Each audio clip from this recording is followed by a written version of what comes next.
Welcome to AER Int channel, and welcome back to Surface Modeling course. Surface from Mesh is the next tool, and we are not going to spend too long on this one because most people probably won't really use it much, and also the use of it really depends on the type of model we use. Personally, I don't think I've ever really used it apart from just testing it out and figuring out how it works. So we can use this feature to convert a mesh model, which is something like an STL file for 3D printing, into surfaces, and then we can create a proper Solidworks model from that we can use for further modeling.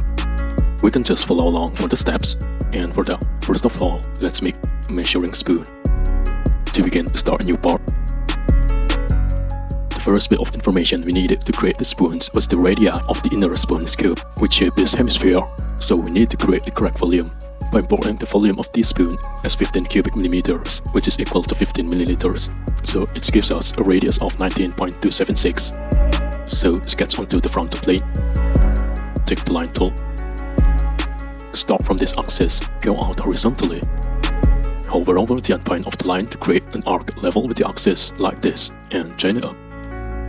Select both lines and add an equal relation to them. Then add a smart dimension here. For the table spoon, the radius is 19.276. Because I'm using the rounded off equations of the radii for a simple input, so the volumes will not be exact but close enough for the spoon's purpose. Revolve the profile along this edge to create the inner volume of the spoon. And then we can check the mass properties of the spoon using evaluate, then mass properties. The number I'm looking for is under volume. Here we have 15,000.63 cubic millimeters, which is equal to 15 cubic centimeters or 15 milliliters. So this is what I'm after. If you go back into the sketch and input the exact number for the radii here to 8 decimal places, which is 19.27573210. When we check the mass properties, we will get the exact volume. But to save time, I'm going to use the rounded up values. Now that we have the right volume for the spoon, and it's time to create the spoon itself. To do this, we can use the shell tool, selecting shell under features.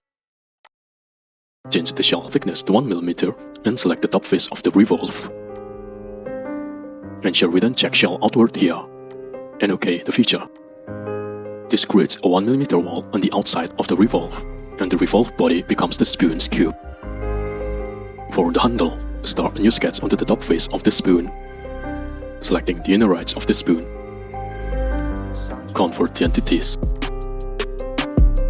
Take the center line and go from the inner point here of the circle sketch and draw a 55 mm horizontal line.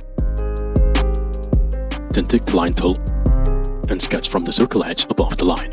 Go horizontally above the center line and then draw an arc at the end of the center line, going to the other side, level with the other line, and train it back up to the circle, ensuring that the line is horizontal. Now to define the sketch, start with some relations. Select the center point of the arc and center line, and add a coincidence relation. Next, select the arc, and at the end point of the center line here, add a midpoint relation. Then take smart dimensions, and add a dimension to the center line. Make this 55 mm. Then add another between these two lines. This should be 10 mm. Trim away the excess circle here. With the sketch fully defined, add a circle to the center point of the arc. This should be 4 mm in diameter. This can be used to add the spoon to a metal ring. Extrude the sketch by 2 mm. We will need to flip the direction to look like this, and OK. To make the spoon shape a little bit more interesting, I'm going to fillet this edge here by 20 mm.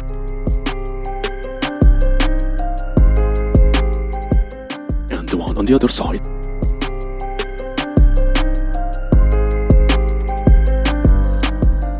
Then I'm going to add a small fillet along this edge.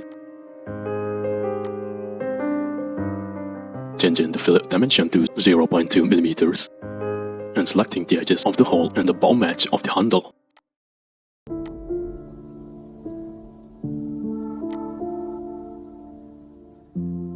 For the spoon's measurements, start a new sketch on the top face of the spoon handle. And we need to add some guides for the measurement text. Use the center line and draw a 6mm line down from the outer arc edge and then horizontally by 25mm. Ensure we fully define this.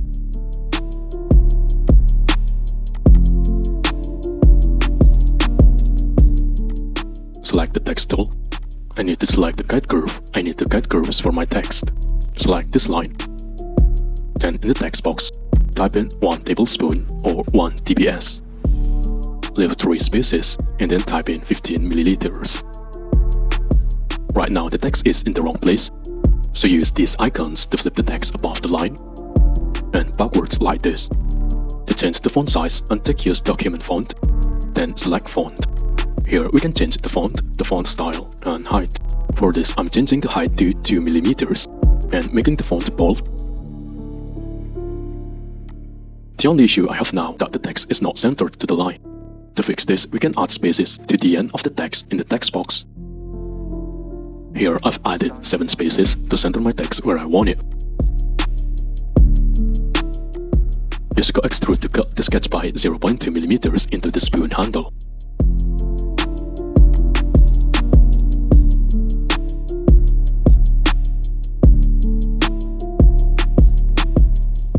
With the face spoon done, save the part with the spoon size and we can save it in STL format.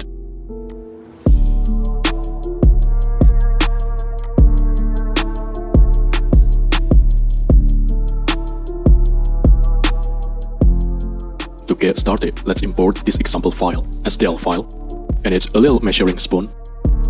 So you should just be able to drag it into Solidworks and it will appear like this. And we can turn on the Shaded with Edges view like this. And we can see it's made up of loads of small triangles. That's how STL files are built from a mesh of loads of different triangles. And here on the feature tree, we've just got one single imported feature. First up, let's find the Surface from Mesh tool. It's here in Insert, Surface, Surface from Mesh. We've got some information up here on how it works, but basically what we need to do is first choose the type of surface. So planar, spherical, cylinder and so on.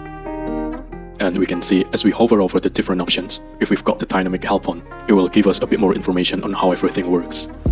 So first up, let's choose planar.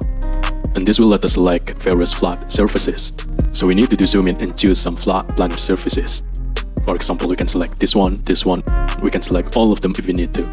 It can be a bit tedious sometimes using this model. So what we can do instead is click on this paint brush icon, paint select. Then we can just left click and drag our mouse over the surfaces to select them instead of having to click all of them one by one.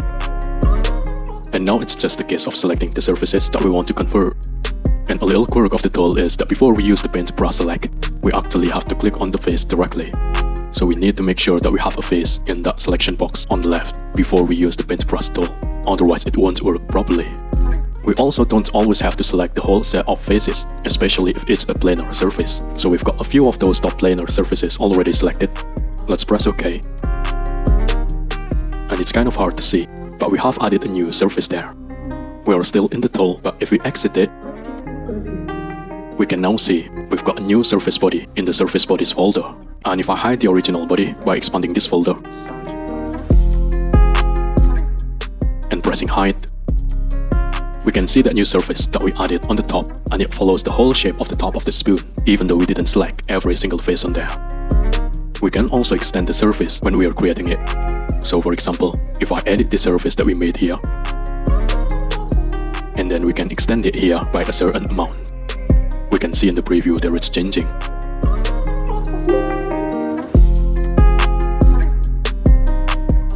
So next, I'm just gonna reshow the graphics body. And let's try again with the same tool, but with a spherical surface this time. So instead of finding the tool in the menus, this time I'm gonna go up to the search bar. Going to make sure I'm on the commands drop down, and then in the box start to type in mesh. And we want to use this one, surface from mesh, so let's click on that.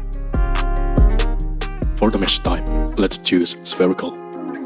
So remember, let's select one of the faces manually first before we start painting them. Then let's select the pen select tool. And we'll try to select all of those spherical faces inside the head of the measuring spoon there.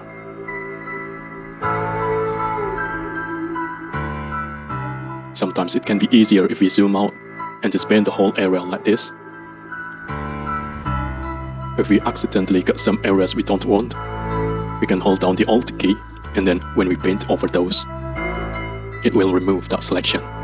So I'm gonna try and select everything in there. It's worth taking our time and trying to make sure we've got everything selected. So it can be a bit of a slow, tedious process, and the tool is a little bit temperamental. So often, especially if it's quite a simple model like this, it can be easier just to recreate the surfaces manually.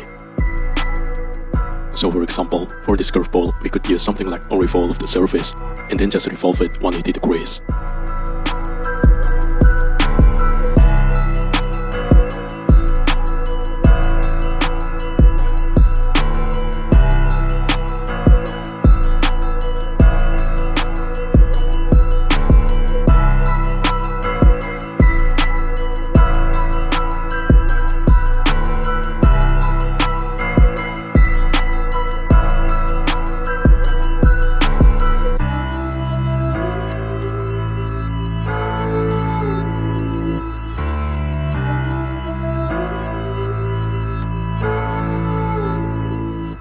When we're happy with the selection, we can press OK to make the new surface.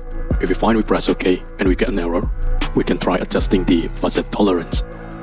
And if we do get the error, it's worth reading through all the different options there and making sure we fulfilled all of those conditions.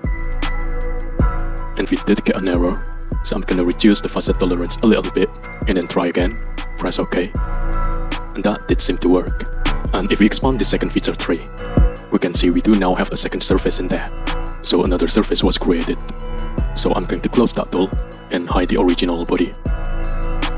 And now we can see we do have a new spherical surface, but it doesn't cover the whole inside of the spoon head. So we might just have to go in and re-edit that feature, make sure we've got a full selection and make sure there are no missing parts there. As I say, this tool can be a bit finicky, so sometimes it can probably be worth trying this tool. And if it doesn't work straight away, maybe do 5 minutes of troubleshooting, and if we still can't get it, maybe we just make the parts manually. But assuming everything works properly, when we're done, we can edit the surfaces further. So for example, we could make the whole sphere, and then we could thicken it, and then maybe we could use that top surface to show off magnifying glass shape to maybe another thicken. Or we could maybe convert the outer edge of it, and then use that with something like an extruded boss base. So that was a very quick introduction. To recap the surface from Mesh tool, it can be used with mesh models, things like STL files. When we open the tool, first select the surface type, for example planar, then select the surfaces we want. We can also use the pen to select if we need to speed up the selection. Then we can press OK. We can also edit the tolerance if we are having issues, and we can extend the surface size if needed. In the next video, we'll have a look at the freeform tool. Thank you for watching. Please subscribe if you like. I hope it can be a little helpful and useful.